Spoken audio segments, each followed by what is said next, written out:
परमात्मा आए थे कबीर जी, उनके साथ कितना अत्याचार किया था, और किसी को उन्होंने एक शब्द भी अप नहीं बोला, किसी को श्राप नहीं दिया, क्योंकि उसको पता था मेरे बच्चे हैं, किसको मारूं और किसको श्राप दूं।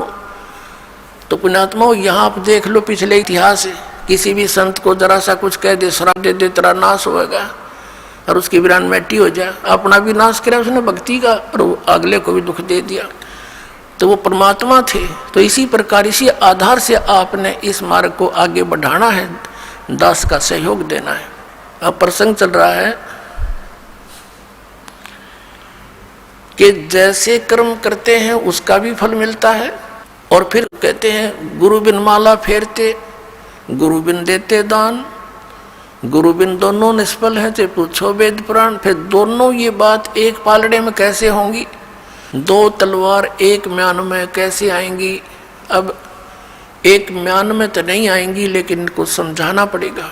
जैसे कोई किसी भी मंत्र का जाप करता है, या जैसे धार्मिक यज्ञ है, भंडारा होता है, ये धार्मिक यज्ञों में से आता है, वैसे ये सारा कुछ मिलाकर करने से ही ये राम नाम की गाड़ी बनेगी। जैसे हम भी यहाँ 5 यज्ञ करवाते हैं, एक यज्ञ है धर्म की, दूसरी यज्ञ ध्यान, तीसरी यज्ञ हवन की, चौथी यज्ञ प्रणाम, और 5वीं यज्ञ ज्ञान की। एक यज्ञ धर्म की, यहाँ भंडारा चलता है भगवान का, बच्चे दान करते हैं, भगवान उनको अधिक से अधिक देता है, क्योंकि दान दिए धन मिले, दान चाहे तो धन कर, धन चाहे तो दान कर। तो दान करते हैं बच्चे, भगवान उनको 1000 गुना देता है। तो यहाँ कोई रोटी खाने नहीं आता व्यक्ति, यहाँ तो भगवान पाने आता है। ये हंस है सतगुरु के जो यहाँ आते हैं। और एक तो दूध वाली गाय ने ये बिनोले खवावे, और एक बिना दूध वाली ने खवावे, तो अंडरस्टूड है उससे के लाभ होगा और के हानि होगी। कोई ना खवावे बिना दूध वाली ने बिनोले। तो ये जो भगत हैं ये तो दूध वाली भैंस गाय समझ लो, और बिना भक्त है वो वैसे। लेकिन खाना द्वार पे आपके कोई आ जा, रोटी अवश्य खिलावे, प्रार्थना 100 बार करे, भोजन पाओ, वो भी एक धर्म है। लेकिन वैसे ही गांव में इकट्ठे करके कोई खुशी होगी, तुम हमने खवा दो, मैं तुमने खवा दूँ, ये कोई धर्म हुआ? ये तो एक परंपरा घेर लिया हमने। तो यहाँ धर्म होता है, शास्त्र अनुकूल साधना होती है। पूरे विश्व में एक स्थान है जो यहाँ पर धर्म होता है, जो शास्त्र अनुकूल साधनाएं होती हैं, और इसी से लाभ होता है। हम परम अक्षर ब्रह्म की मूल की पूजा करते हैं, अन्य कोई शाखा की करता, कोई तने पर की कर रहा है, कोई कहीं लग रहा है। तो और कोई वैसे सिर पैर नहीं, उसका कीकर का लट गाड़ के उसने नो का यू आम का पौधा है, कोई बबूल बो करके उसको आम समझकर सींच रहा है। तो यथार्थ ज्ञान, यथार्थ भक्ति और सत्य प्रमाण आपको यही मिलेंगे। तो जैसे एक यज्ञ है धर्म की, दूसरी यज्ञ ध्यान या भंडारा होता है, दिन रात सदा व्रत चलता है कबीर भगवान का, सदा व्रत है ये। भगवान कबीर साहब का चला हुआ जीव के बस का नहीं, ऐसे सिस्टम को कोई बना दे या इस पृथ्वी पर चालू कर दे। सतलोक से भेजता अपने बच्चों के लिए एक्स्ट्रा ऐड आपके लिए। आपकी किस्मत में नहीं होता जो भगवान आपको कबीर साहब देगा, क्योंकि आपकी किस्मत में होता तो इससे पहले ही बहुत कुछ हो जाता। यहाँ आपके किस्मत में एडिशन करेगा भगवान, और आपके पाप कर्मों को नाश करेगा, उन प्रारब्ध के अंदर आने वाले संकटों का नाश करेगा। जैसे फसल के अंदर खरपतवार पैदा हो जाता है, अब एक औषधि बन गई। ये मटेरियल तो पहले भी था, लेकिन इसको बनाने वाला नहीं था। अब वैज्ञानिकों ने वो ऐसी औषधि बना दी कि उस फसल के अंदर उस औषधि को डाल देते हैं तो फसल बच जाती है, खरपतवार का नाश हो जाता है। तो इन सदग्रंथों में वही मंत्र हमारे विद्यमान थे, लेकिन ये सारनाम जो था ये गुप्त था। परमात्मा कहते हैं सोहम शब्द हम जग में लाए, और सार शब्द हमने गुप्त छपाए। और उस सार शब्द को अभी तक सार्वजनिक नहीं करना था। धर्मदास मेरी लाख दुहाई, ये सार शब्द की तबार न जाई। सार शब्द बार जो पढ़ी बिचली पीढ़ी हंसनी तरही, सार शब्द जब तक छुपाई जब लगे द्वादश पंथ मिट जाई। तो इस सार शब्द को सार्वजनिक करना था, डिक्लेयर करना था, तो ये समय अब तक छुपाना था। तो ये जो पाप नाशक औषधि ईब तैयार होगी, जो खरपतवार का नाश करती है और फसल सुरक्षित रह जाती है। तो इस प्रकार यहाँ जो भंडारे होते हैं, ये भंडारा है, ये धर्म यज्ञ है। दूसरी यज्ञ ध्यान की, या ऐसा ज्ञान सुनाया जाता है, उस परम पिता का चिंतन यानी ध्यान होता है, मेडिटेशन होता है। मेडिटेशन ये हठ योग नहीं है, 2.5 घंटे बैठ सुबह 2.5 घंटे शाम। इससे पहले हजारों वर्ष डड़े ढोके चले गए वो ऋषि जी। और ये राधा स्वामी धन सतगुरु वाले और ये क्या कहे, हम तो सीधे त्रिकुटी में ध्यान लगाओ है। एक भगत कह रहा था, बोला वो ऋषि कुंड से एडी में ध्यान लगाया करते, जो 18 वर्ष धक्के खा गए, वह भी त्रिकुटी में लाया करते। तुमने ना सोचो थारी परम धनी लाई त्रिकुटी ने ढूंढ गए, या तो इन गा के गिर रखिए त्रिकुटी, इस आगे किससे ना पता, और उन त्रिकुटी का भी ना पता कहाँ पर है। तो ये ध्यान जो है ये क्या है, एक टेंशन टाइप होना चाहिए हमारा, टेंशन जिसका हो जाती है। जैसे किसी को किसी भी कारण से टेंशन होगी तो उसकी रह रह कर माइंड की सुई वहीं जाएगी, बात भी कर रहा है, थोड़ी देर के बाद फिर वहीं किसी से बतलाता है, 2 मिनट के बाद फिर वहीं ध्यान पहुंच जाता है। तो ये है हमारा मेडिटेशन, ये है सहज समाधि। जो पति भरता पति से राती आन पुरुष नहीं भावे, बसे पीहर में सुरत प्रीतम में ऐसे ध्यान लगावे। जैसे बेटी अपने घर आ जाती है, वो रहती अपने पिता के घर पर है, लेकिन उसका ध्यान पति में रहता है, वहाँ के कार्यक्रम में रहता है, वो बातें भी करती है, काम भी करती है, लेकिन अंदर से उसका ध्यान वहाँ से, वो है मेडिटेशन। हमारा मेडिटेशन ये है, क्योंकि हम परमात्मा के यहाँ गुणों से, ज्ञान यज्ञ से ऐसा प्रेरित कर देंगे कि आपका ध्यान उस सचखंड के अंदर रहने लग जाएगा। ये तो गंदा लोग, कल मर जा, पता यहाँ कौन है, आगे पता नहीं कहाँ डालेगा ये, तो एकदम आपका यहाँ से सिमट कर, उल्टा हट कर, जब तक यहाँ रहोगे, जैसे लड़की अपने पिता के घर पे रहती है, सारा काम करती है, लेकिन उसकी अंतिम इच्छा होती है पति आवर, चलो अपना काम संभालूंगी, वहाँ से ऐसे बहुत सा कार्य है। तो ये हमारा मेडिटेशन ये है, ये सहज समाधि कहलाती है। और फिर क्या पता है, जैसे आप कई दिन पहले यहाँ आने के लिए, क्योंकि घर में 2 सदस्य नाम ले रहे हैं, 4 नहीं ले रखा, तो वो रोज वो ये भी कहते हैं तीसरे दिन चले जाते हो, तुमने तो पता नहीं क्या पा गया। तो वो भी चिंता बन जाती है कि ये हम चालन की कहेंगे, ये तोड़ी गिरेंगे। तो उसके लिए भी आपको सेटिंग करते हो, पहले से कोई अच्छी तरह घना काम करते हो, 100 काम सेट करते हो, कहीं ये ट्या ना करें, तो वो भी जानना है भगवान का यहाँ आने के लिए। तो इस प्रकार दूसरी यज्ञ ध्यान और तीसरी यज्ञ हवन की, यहाँ पर जोत जलाई जाती है उस देसी घी की, गाय और भैंस के घी की। अब वेदों के अंदर कहीं भी यो बटवाड़ के हवन करने का निर्देश नहीं है, ज्योति यज्ञ बोला है, ज्योति यज्ञ। एक ज्योति से यज्ञ होता है, हवन होता है, ज्योति हवन। ज्योति यज्ञ हवन कहलाता है। एक जोत लगाई जाती है रुई की, पतली सी जोत में, उसमें घी डालते रहो। 100 ग्राम 200 ग्राम रुई में आप चाहे 100 क्विंटल घी को हवन कर दो, और 100 क्विंटल घी को हवन करने के लिए लकड़ी तक कम से कम भी 10 क्विंटल फूकनी पड़ेंगी। तो उस लकड़ियों के जलने से कार्बन डाइऑक्साइड एक्स्ट्रा और आने ही करेगा। और 100 ग्राम 200 ग्राम रुई में 100 क्विंटल घी को हवन कर दो, उसमें डालते रहोगी। तो ये परमात्मा ने चलाई थी। और इन राधा स्वामी धन सतगुरु जय गुरुदेव वाले, ये जनोद वाले, ये निरंकारी सतपाल वाले, सारे ये जितने, ये उन्नत जोत लुआनी भी बंद कर दी। पहले हमारे सबके घरों में हवन योग होते थे, जैसा भी उनको ज्ञान था ज्योति लाते थे, ऐसे टेढ़ी दीपक बोलते थे उसको, घी की से जलाते थे थोड़ी सी। अभी न वो भी बंद करवा दी, बताइए फिर लाभ कैसे होगा। नको हम तो अंदर जोत जलावाएंगे, उस शिवदयाल का जलगी जोत, बुक्की में बैठा भूत बना, इन बाकी क्या गौर जल जाएगी थोड़े दिन में।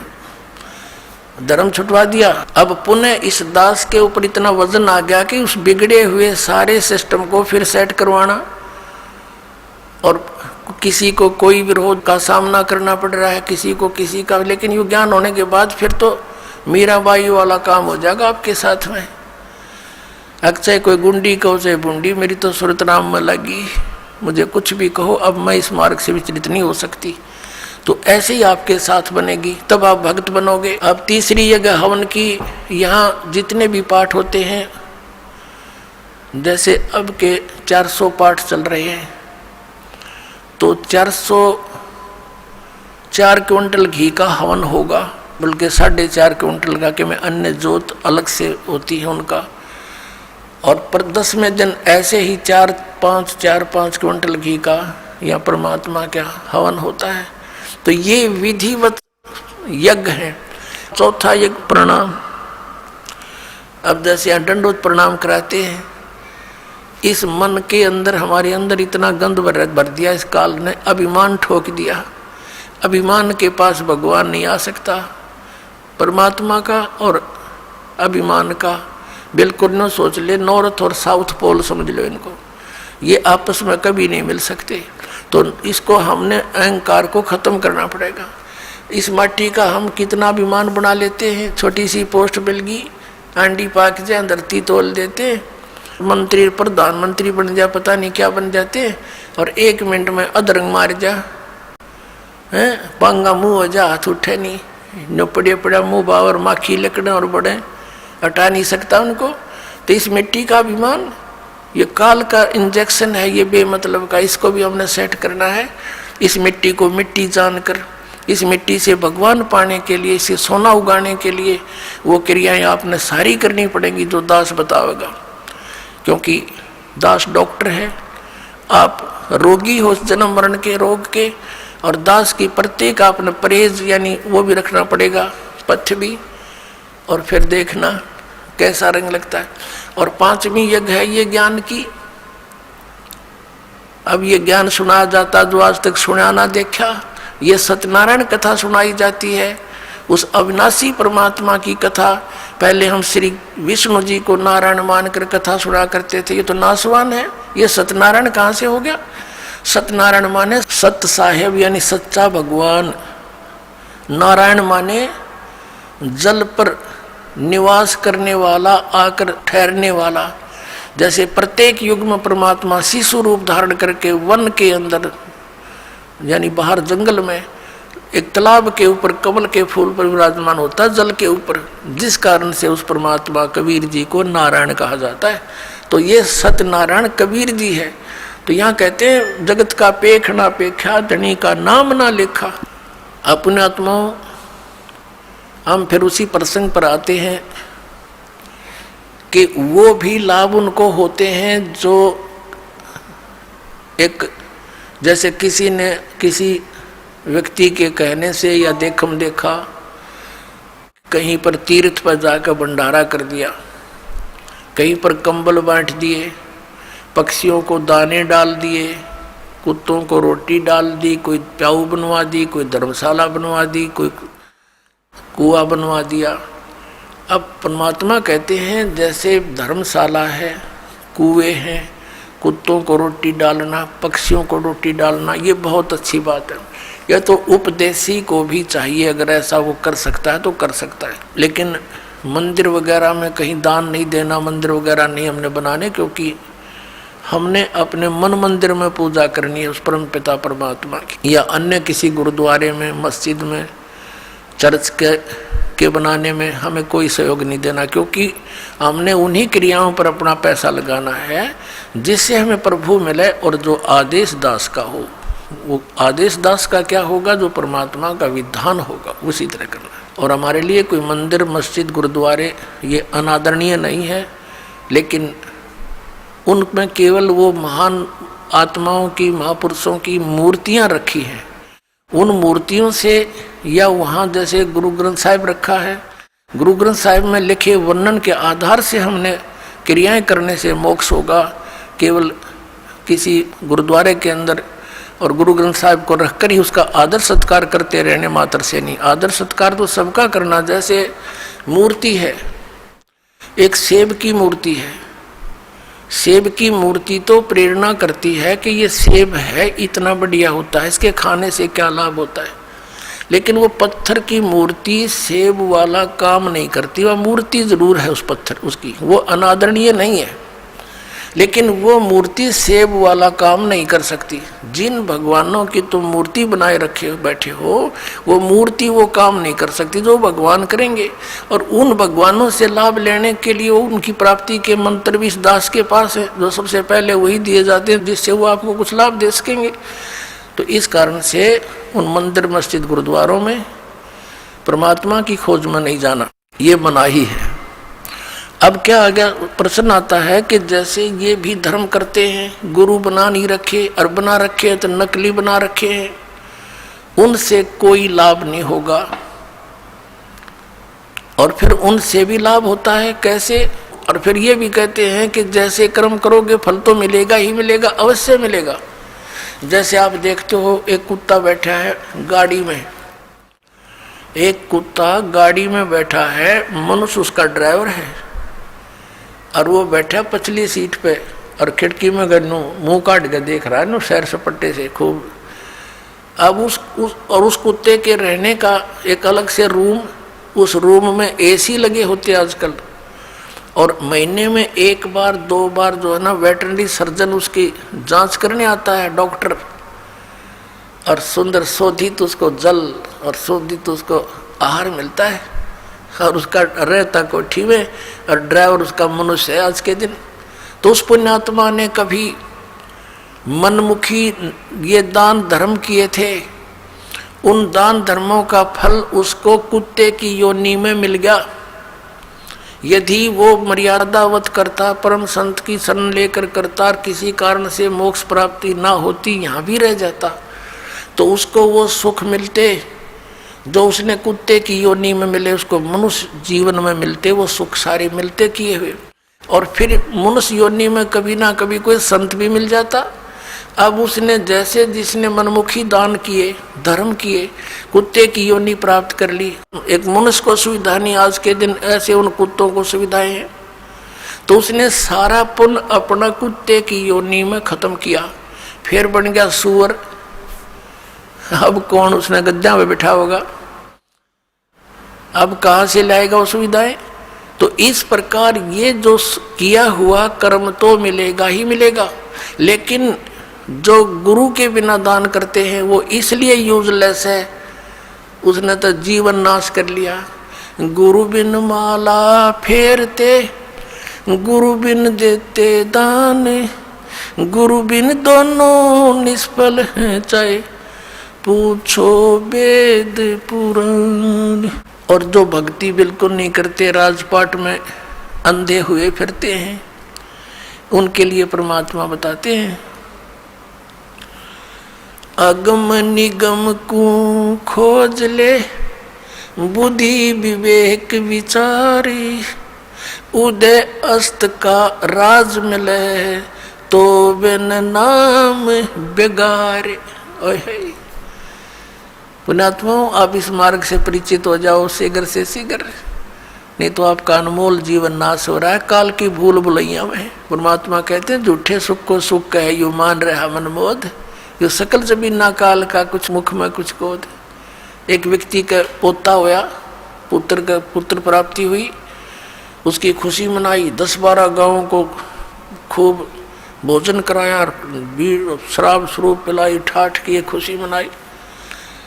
और अगले वर्ष जन्मदिन मनाने से पहले ही मर गया वो पोत्र।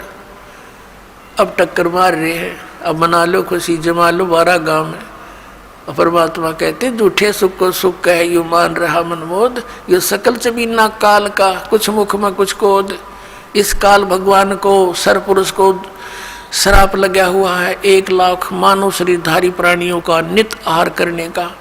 ये जिस कारण से अपने तीनों पुत्रों रजगुण ब्रह्मा सतगुण विष्णु तम गुण शिव जी से ये सती थी, ये अपनी फसल ये बवा रखी है, इसने संभाल रखी है, सारी व्यवस्था इनके हवाले कर रखी है, इन्हीं से करवा रहा है। ब्रह्मा जी के रजोगुण से हम यहाँ पर संतान उत्पत्ति करते हैं। जैसे मिर्च का छौंक लगा, जीव के बस का नहीं, वो छींक ना आवे, तो ऐसा प्रेशर है यहाँ सभी प्राणियों पर संतान उत्पत्ति करने का, फिर यहाँ के राजपाट और सब ठाठ करने का, व्यवस्था करने का, उस गुण के कारण दबाव है। फिर सती थी मोह ममता, ये विष्णु जी के अंदर से निकल रहे सत्वगुण के प्रभाव से। फिर ये संहार करने वाला तो ये शंकर भगवान है ही। तमोगुण के कारण हम आपस में लठ बजा दे, एक दूसरे ने मार डालने, कत्लेआम कर देते हैं, राजा लोग एक दूसरे पर लड़ाई कर नाश कर डालते हैं। तो ये सारा बूचड़ खाना इस काल ने बनवा रखा है। यहाँ पे अपने स्वार्थ के लिए 1 लाख नित खाता है, 1.25 लाख जीव उत्पन्न करता है मनुष्य डेली। इसका ये रूटीन है, इसका ऐसा नियम है। तो इससे हम बच सकते हैं कबीर परमेश्वर की शरण में आने के बाद। फिर इसकी फर्द से हम बाहर हो जाते हैं, इसकी रेंज से बाहर हो जाते हैं। फिर ये उन भक्तों के निकट नहीं आ सकता जो कबीर परमेश्वर की शरण में इस दास के माध्यम से आ जाते हैं और मर्यादा में रहते हैं। कहते हैं जब लग हंसा हमारी आना, काल लगे नहीं तेरा बाणा। जब लग हंस मेरी मर्यादा में रहेगा, काल तेरा कोई अटैक मेरे बच्चों पर नहीं हो सकता। मर्यादा तोड़ देते हैं हम, जिस कारण से दुख पाते हैं। कबीर परमेश्वर कहते हैं अनंत कोट बाजी जहां हम रचे सकल ब्रह्मांड, और कह कबीर मैं क्या करूं यो काल करे जीव खंडे। परमात्मा कबीर जी कहते हैं कि मैंने अनंत करोड़ ब्रह्मांडों की रचना कर रखी है, ऐसे समर्थ हैं हम, और मैं क्या करूं, ये काल मेरे बच्चों को मुझसे खंड कर लेता है, इनका नाम तुड़वा देता है, फिर इन पर अटैक कर देता है, जिस कारण से ये मार खा जाते हैं। परमात्मा कहते हैं जैसे माता गर्भ को राखे यतन बना, और ठेस लगे तो छन हुए तेरी ऐसे भक्ति जा। इस नाम को लेने के बाद ये समझ लेना आपकी आत्मा में भक्ति स्टार्ट होगी, अब बीज पड़ गया।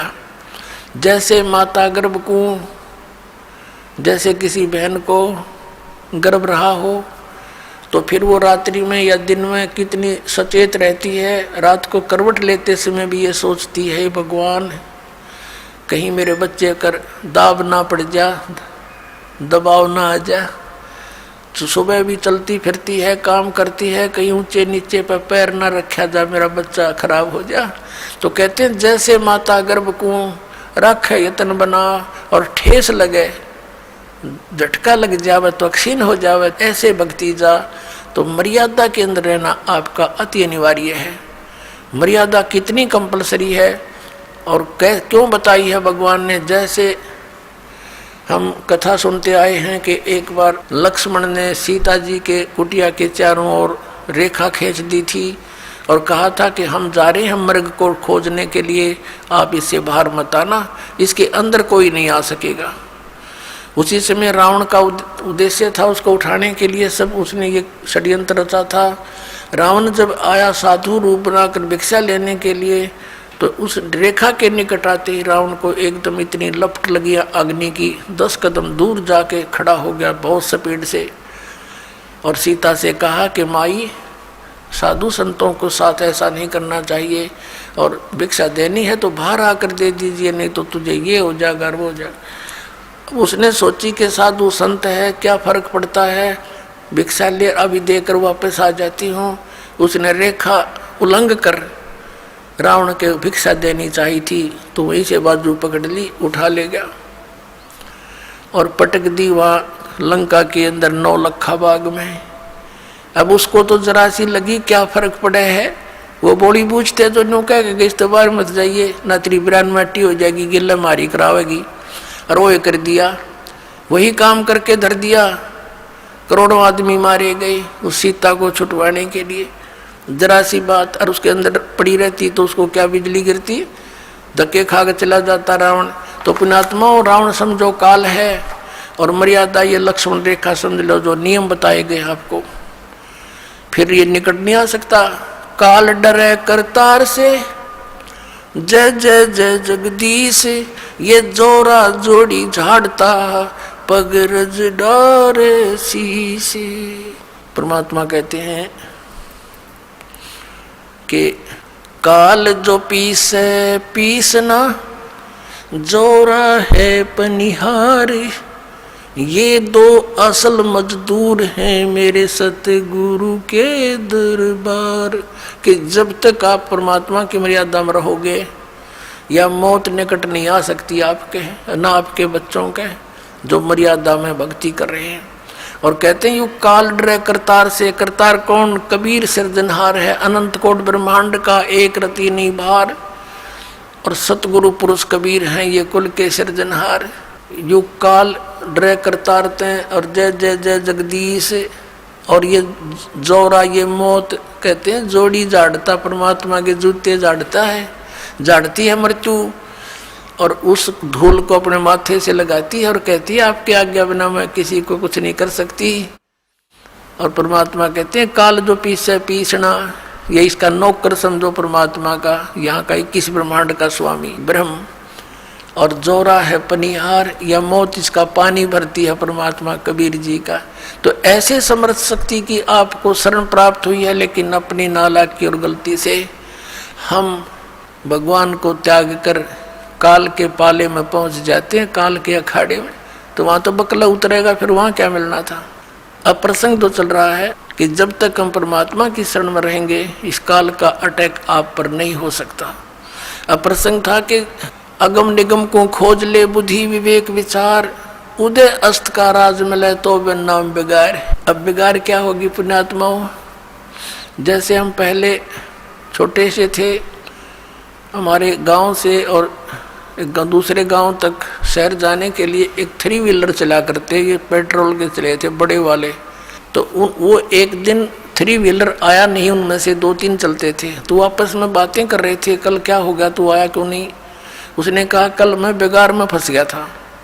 बेगार क्या होती थी? पहले ये पुलिस वाले, इनके थानों में कोई व्हीकल तो होते नहीं कहते, इनके पास ये जीप जाप, ये किसी भी व्हीकल वाले को पकड़ ले जाते थे और सारा दिन इधर उधर कहीं रेड लगाते थे।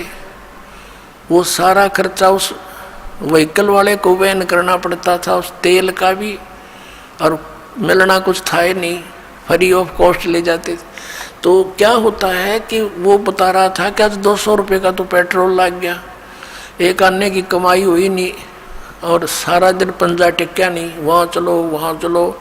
सुबह पकड़ा था, रात के 12 बजे छोड़ा हूँ।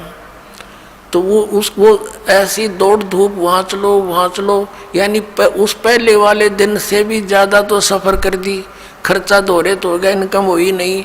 तो उसको बेगार बोलते हैं कि मेहनत दिखे गणी और पल्ला कुछ आवनी, इनकम ना हो। तो ऐसे इसको बेगार कहा करते हैं। तो परमात्मा ने कहा कि अगम निगम को खोज ले, भविष्य के अंदर तो थोड़ा सा ध्यान कर, और बुद्धि विवेक विचार, उदय अस्त का राज मिले तो बिन नाम बिगाड़। जहाँ से सूर्य उदय होता है और जहाँ अस्त होता है, यानी पूरी पृथ्वी का तुझे राज मिल जावे। यदि यह भक्ति ठीक सत भक्ति नहीं है तो तू बिगाड़ कर रहा है। यानी क्या होता है, राजा को एक पल का चैन नहीं होता, गुटी ला के टाइम पास कराई सारा दिन में भी पिए पड़ा रहना पड़ता है इसको, और रात को तो पीनी पड़े, क्योंकि 36 पंगे जान, वहाँ ऐसे हो गया, उसने ऐसे कर दिया, वो फलाना हो रहा है, कहीं क्रांति ना आ जाए, MLA ना टूट जाए, मंत्री ना भाग जाए। रात ने भी नींद नहीं आती इनको। तो कहते हैं इस राजा को इतनी मेहनत दिन रात होती है, और पिछले पुनों से ये राजा बनता है।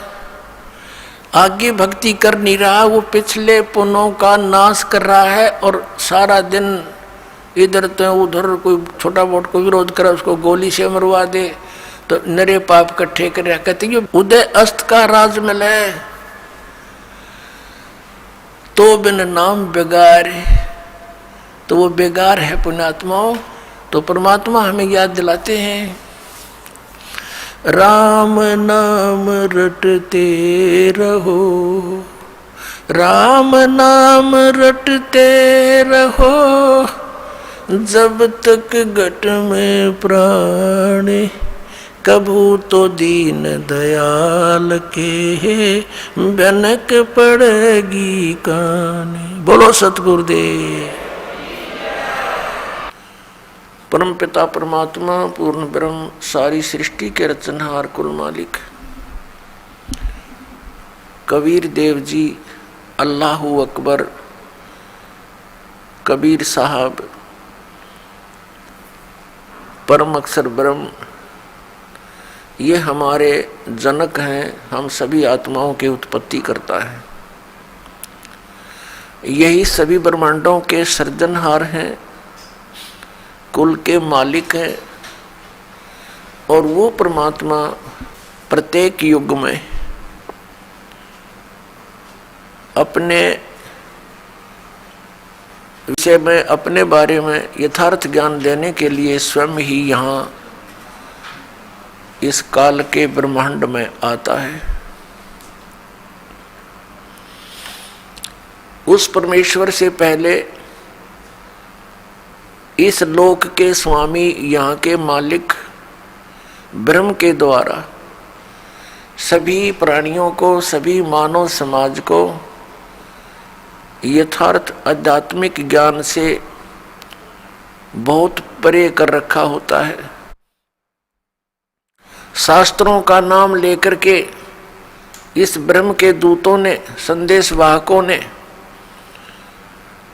सदग्रंथों के विपरीत ज्ञान समाज के अंदर भर रखा होता है। वो परमात्मा अपनी जानकारी स्वयं ही देने के लिए यहाँ आते हैं, प्रत्येक युग में आते हैं। वो अपने निज धाम से, उस तीसरे मुक्ति धाम से चलकर आते हैं, सतलोक से चलकर आते हैं। सहशरीर आते हैं, सहशरीर जाते हैं। ये लीला वो परम अक्षर ब्रह्म करते हैं और यहाँ आकर के अपनी अच्छी आत्माओं को मिलते हैं, उनको अपने विषय में जानकारी देते हैं, तत्व ज्ञान का उपदेश करते हैं और फिर उन पुण्यात्माओं को अपना साक्षात्कार कराते हैं। क्योंकि हम यहाँ यदि भगवान को देखते हैं मानव रूप में, तो हम नहीं मान पाते हैं, क्योंकि हमने अज्ञान घना सुन रखा होता है। उस परमात्मा ने क्या तरीका अपनाया अपनी जानकारी देने के लिए? वो यहाँ पर आते हैं दृढ़ भक्त अच्छी आत्माओं को जो समर्पित है मालिक के ऊपर, उनसे मिलते हैं, उनको फिर सतलोक दिखाते हैं, अपना सचखंड दिखाते हैं। और वहां जाकर जब ये जीव आत्मा देखता है कि सचमुच यही तो भगवान है जो यहाँ से हमें ऊपर लेकर गया, और वहां भी भगवान मनुष्य सदृश नर आकार में है, उसके बाद उन पुण्यात्माओं को दृढ़ विश्वास हो जाता। आंखों देख भगवान को, वैसे तो साक्षात्कार भगवान का यहाँ भी हुआ, क्योंकि वही परमात्मा यहाँ भी बात कर रहे थे, मनुष्य सदृश थे एज इट इज, और वो एज इट इज ऊपर गए उन आत्मा को लेकर के साथ में, तो वहाँ भी वही थे, ऐसे ही थे। तो वहाँ देखने के बाद फिर उनको विश्वास होता है कि ये यही है भगवान जो हमें पृथ्वी लोक पर भी मिले थे। तो इसको साक्षात्कार कहते हैं। साक्षात्कार तो वो भी था जो स्वयं आकर परमात्मा मिले, बातें की, समझाने की चेष्टा की, लेकिन उससे हमें विश्वास नहीं हुआ, इसलिए ऊपर देखा जो भगवान को, उसी परमात्मा को, अनंत कोट ब्रह्मांड के कंट्रोलर के सिंहासन पर। तो उन पुण्यात्माओं को विश्वास हुआ कि ये है वो भगवान।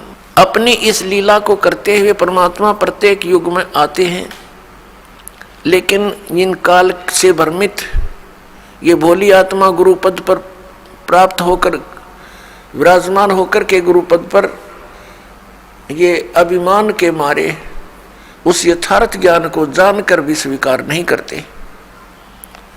क्योंकि परमात्मा ने बताया, काल ने ऐसा जकड़ दिया प्राणी को, इसके अंदर इतना अभिमान भर दिया कि राज तजना सहज है और सहज त्रिया का ने मान बढ़ाई ईर्षा दुर्लभ तजना ये। अरे इनके तजे बिना भगवान नहीं मिल सकता।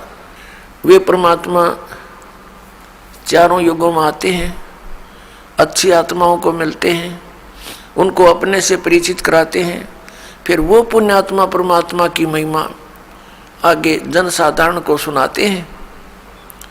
कुछ विश्वास करते हैं, कुछ नहीं करते हैं। जो विश्वास करते हैं उनका मोक्ष हो जाता है, जो विश्वास नहीं करते हैं वो काल के जाल में फंसे रह जाते हैं। इसी लीलावश परमात्मा सतयुग में आए, सत सुकृत नाम धराया, त्रेता में आए ऋषि मुनिंदर कहाया, और द्वापर के अंदर करुणा में नाम से प्रसिद्ध हुए प्रभु, और कलयुग नाम कबीर कहाया। काशी के अंदर भारतवर्ष की पावन भूमि में वो परमात्मा सन 1398 में सतलोक से आकर प्रकट हुए। काशी शहर से बाहर बने एक सरोवर जिसको लहर तारा तालाब नाम से जाना जाता है, उसमें विकसित कमल के फूल पर आकर के विराजमान हुए,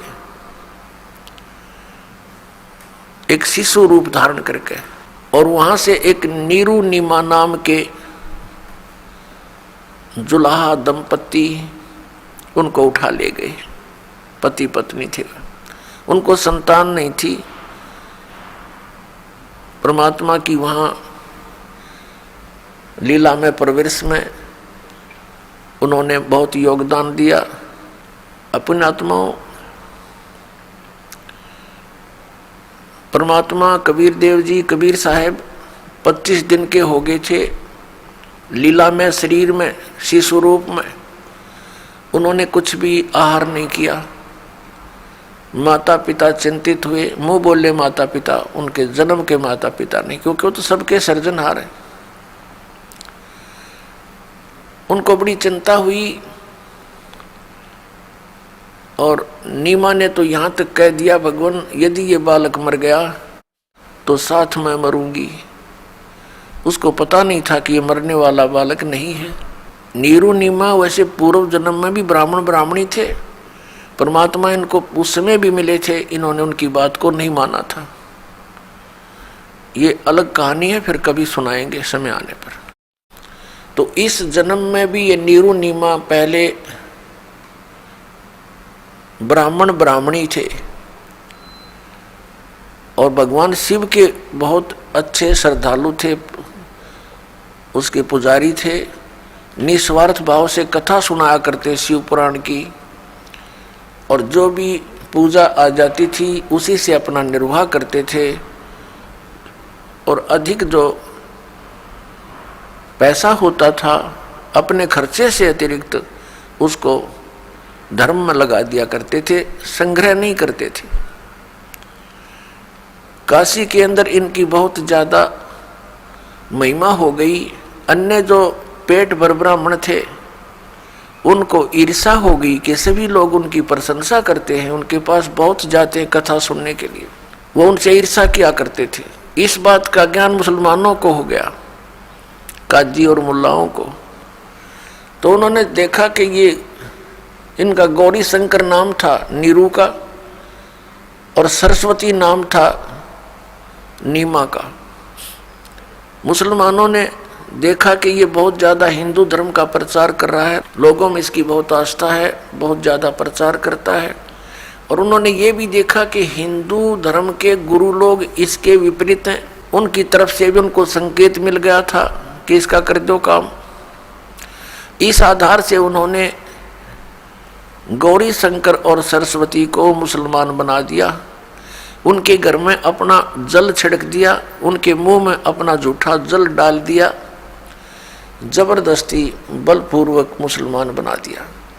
हिंदू धर्म के गुरुवर जो वहाँ के वो पेट भर ब्राह्मण थे, वो पहले ही सतर्क थे इस बात से कि वो करेंगे इस काम को। उन्होंने मुनादी करवा दी कि गौरी शंकर मुसलमान बन गया है, उसने धर्म परिवर्तन कर लिया है, उसका गंगा में स्नान करना बंद, उसका सब भाईचारा खत्म, उसके पास कोई ना जाइयो हिंदू धर्म के व्यक्ति उसे संपर्क मत रखना। इनके आदेश का पालन सभी जनता करती थी। अब उन्होंने, मुसलमानों ने उनका नाम बदल दिया, गौरी शंकर का नाम रख दिया नूर अली, और सरस्वती का नाम रख दिया नियामत। फिर शॉर्टकट में उनको नीरू और नीमा कहने लगे। अब वो मुसलमान भले ही बन गए थे, लेकिन भगवान शिव की आस्था उनके हृदय से हटी नहीं थी। जब परमात्मा 25 दिन के हो गए, कुछ आहार किया नहीं, तो अंडरस्टूड होता है कि बच्चा 2 दिन ना खाओ तो आंख निकल जा। भले ही परमात्मा स्वस्थ थे, लेकिन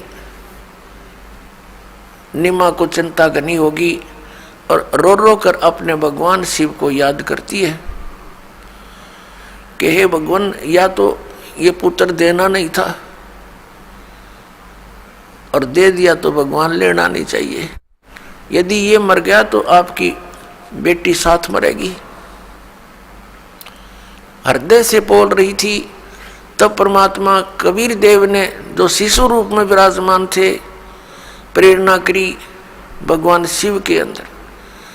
भगवान शिव आए शिवलोक से, अपने धाम से चलकर आए एक साधु रूप बना के, और कहा माई क्यों रो रही है।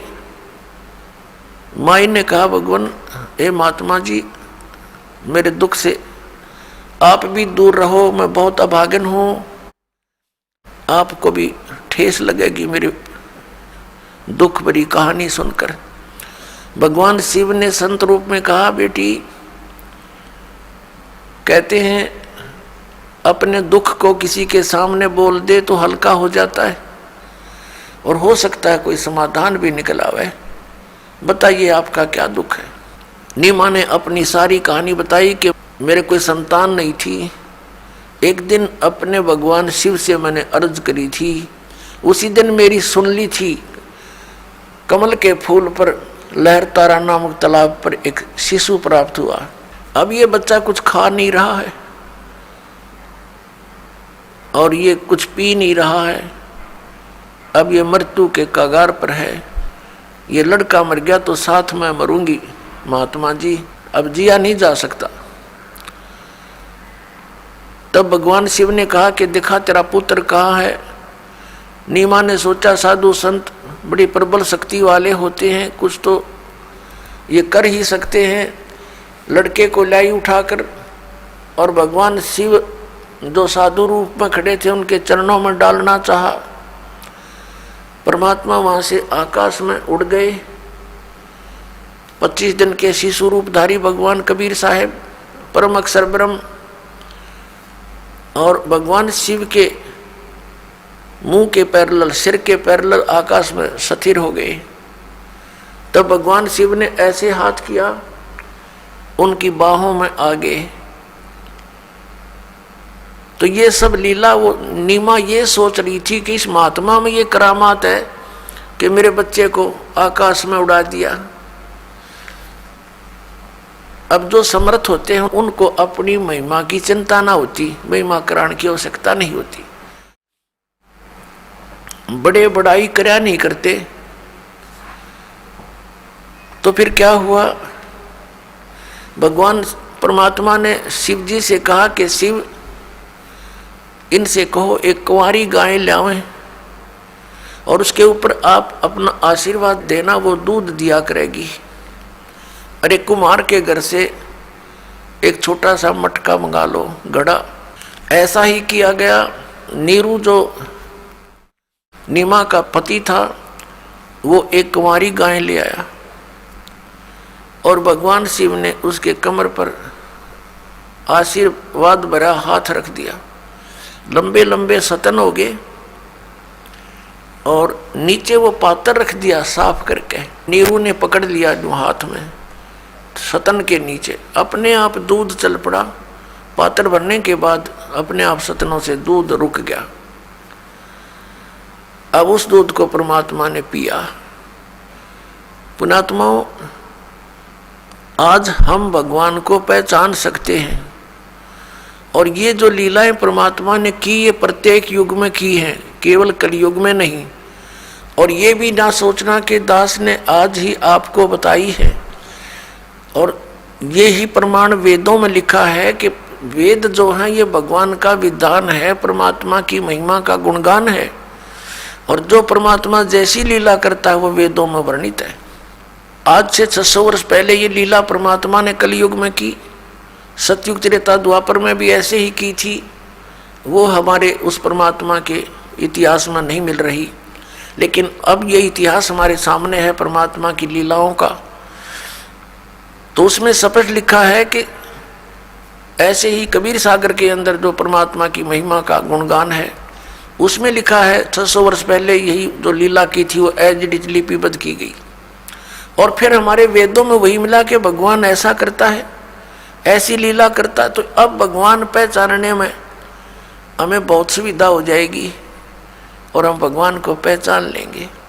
और जब तक हमें ये विश्वास नहीं होगा हु इज गॉड, तो हम भक्ति कर नहीं सकते कि कौन है भगवान। अब किसी ने 4 ईंट लगा रखी है ऐसे करके, दिस इज गॉड, उड़ा माथा टेक लिया हमने। किसी ने बता दिया वहाँ सरोवर में नहाने से भगवान में लगा, वहाँ भी दौड़े गए।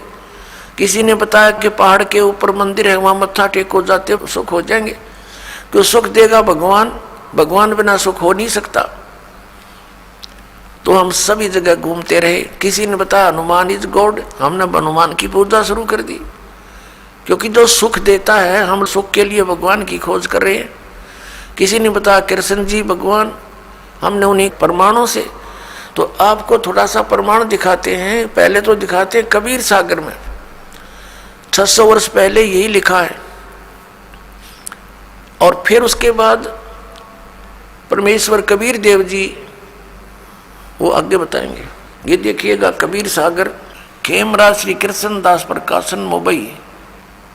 ये है कबीर पंथी भारत प्रतीक स्वामी युगलानंद बिहारी द्वारा परिष्कृत। मुद्रक एवं प्रकाशक हैं खेमराज श्री कृष्ण दास, अध्यक्ष श्री वेंकटेश्वर प्रेस, खेमराज श्री कृष्ण दास मार्ग मुंबई। जब बच्चे ने कुछ भी आहार नहीं किया तो पहले नीरू रामानंद जी के पास गए और रामानंद जी से पूछा दूर खड़े होकर, क्योंकि वो निकट नहीं आने देते थे दूसरों को। दूर से प्रार्थना की कि मुझे एक बच्चा मिला कमल के फूल पर और वो कुछ खा नहीं रहा है, तो उसके बारे में कुछ जंतर मंतर बताओ। तो उन्होंने भी यही सलाह दी कि आपका पुत्र कोई अच्छी आत्मा है और उसके लिए कोई और व्यवस्था करो। उसके लिए उसने भी विधि बताई, ये कबीर सागर में लिखा है। और फिर वास्तविकता आपको बताते हैं कि आदरणीय गरीबदास साहिब जी को परमात्मा मिले थे गांव छुड़ाने जिला झज्जर वाले को, और उनको सचखंड लेकर गए थे। उनको फिर वापस छोड़ा था, उनके अंदर अपना वो यथार्थ ज्ञान फीड कर दिया था। जो सच्चाई उन्होंने देखी वो फिर बताई थी। तो आदरणीय गरीबदास साहिब जी ने फिर वो और डिटेल से बताया कि वो कौन था जिसने गाय से दूध निकाला। वो कहते शिव आए शिवलोक से, शिवलोक से आए थे शिव जी, और उन्होंने फिर वो सब व्यवस्था की थी। अब देखिएगा ये वो कबीर सागर आपको दिखाते हैं। अब जब बच्चा मिल गया, सुन जुल्हा मन बया आनंदा, जिमी चकोर पायो निश्चंदा। कितना खुशी होगा जैसे चकोर पक्षी को चांद दिखाई दे जा। ले सुत चले हर्ष मन कीन्या, तासो पुन अस बोल ही दीना। सुत काशी को ले चले लोग देखण ते आव, अन्न पानी बखे नहीं जुल्ला शोक जनाव। फिर खाना पीना कुछ किया नहीं। तब जुल्ला मन कीन तिवाना, विचार किया रामानंद सो कही उत्पाना। रामानंद जी से जाकर कहा उसकी प्राप्ति का जिक्र। मैं सुत पायो बड़ा गुणवंता, और कारण कौन बखे नहीं संता। क्या कारण है, वो कुछ खा पी नहीं रहा है संत जी। नीरू कह रहा है जुलाहा। रामानंद ध्यान तब धारा, जुल्हा सो तब वचन उचारा। पूर्व जन्म ते ब्राह्मण जाति, हरि सेवा की नी भली भांति। कुछ तो सेवा हर की चूका, तातो भयो जुल्हा को रूपा। प्रीति प्रभु गए तोर लीनी, ताते उद्यान में सुध तो दीना। उद्यान यानी बाग में तेरे को पुत्र दिया। अब नूरी, नूरी नहीं ये नीरू है, गलती से लिखा। ए प्रभु जस की नो तस पायो, आरत हो तो दर्शन आयो। सो कहिए उपाय गुसाई, बालक अक्षुदावंत कुछ खाई। भूखा बालक कुछ खावे, ऐसा कोई उपाय बताओ। रामानंद अस युक्ति विचारा, तुम सुत कोई ज्ञानी अवतारा। बछिया जाही बैल नहीं लागा, सोले ठाड करते ही आगा। इसमें बताया है कि बछिया जाही बैल नहीं लागा, जिस बछिया को बैल ने टच ना किया हो अर्थात कुंवारी। बछिया जाही बैल नहीं लागा, सोले ठाड करो ते ही आगा। उसके सामने लाओ। दूध चलते थन ते, दूध दही धरो छपाई। अक्षुदावंत जब होवे, ताके देहो खवाई। जुल्ला एक बछिया ले आवा, और चलो दूत कोई मरम न पावा। चलो दूत जुल्हा हरसाना, राख छिपाई कहो नहीं जाना। अब यहाँ पर ये वास्तव में दूत है। वो कौन था दूत? दूत का अर्थ होता है जो संदेश वाहक। अब इसमें कबीर सागर के अंदर जो सच्चाई है वो तो ज्यों की त्यों लिखी है पुण्यात्माओं। तो हमने सिर्फ इतना निष्कर्ष लेना है इससे कि परमात्मा 600 वर्ष पहले आए थे, वो लीला वही की थी जो वो किया करते हैं। और कंवारी गाय के दूध से उनके परवरिश की लीला हुई थी। ये तो प्रमाण हुआ उस परमात्मा ने जो प्रैक्टिकल किया करता ही है। अब हम आपको दिखाते हैं वो थ्योरी, वो सिद्धांत, वो विधान जिनको हम सत्य मानते हैं, पवित्र वेदों को। तो ऋग्वेद मंडल नंबर 9 और सूक्त नंबर 1 मंत्र 8 और 9 में ये कंसेप्ट क्लियर किया है कि वो परमात्मा मनुष्य सदृश है और वो 3 प्रकार की स्थिति से अपने शरीर से 3 प्रकार से सभी जीवों का संभाल करता है। तीनों लोकों में प्रवेश करके सबका धारण पोषण करता है। और वो परमात्मा शिशु रूप धार कर जब नीचे आता है, लीला करता है, तो उसकी परिवर्ष की लीला कुंवारी गायों के द्वारा होती है। He is God, he is complete God, he is supreme God. तो ये लीला की किसने है? ना श्री कृष्ण जी ने की, ना श्री रामचंद्र जी ने की, ना श्री ईसा जी ने की, ना श्री हजरत मोहम्मद जी ने की, जिनको हम आज तक सर्वशक्तिमान और सर्वज्ञान संपन्न और भगवान के दर्जे में लेते आए हैं या उनको रसूल रूप में मानते हैं। तो हु इज गॉड? वो कबीर इज गॉड। अब दिखाते हैं आपको ऋग्वेद। देखिएगा ऋग्वेद इस मंडल 9-10 इकट्ठा अनुवादित है। ये कहाँ से है? प्रकाशक हैं सार्वदेशी कार्य प्रतिनिधि सभा, महर्षि दयानंद भवन, रामलीला मैदान, नई दिल्ली से। ये इनके फैक्स और फोन नंबर है। महर्षि दयानंद सरस्वती कृत। मुद्रक हैं Prince offset printers, 1510 Pataudi house, Daryaganj, नई दिल्ली। अब यहाँ से हम देखते चलेंगे थोड़ा सा। ऋग्वेद भाषा भाष्यम 9वां मंडल प्रथम सूक्त का प्रथम मंत्र। इसमें क्या है कि हे सौम्य स्वभाव परमात्मन, यानी परमात्मा की महिमा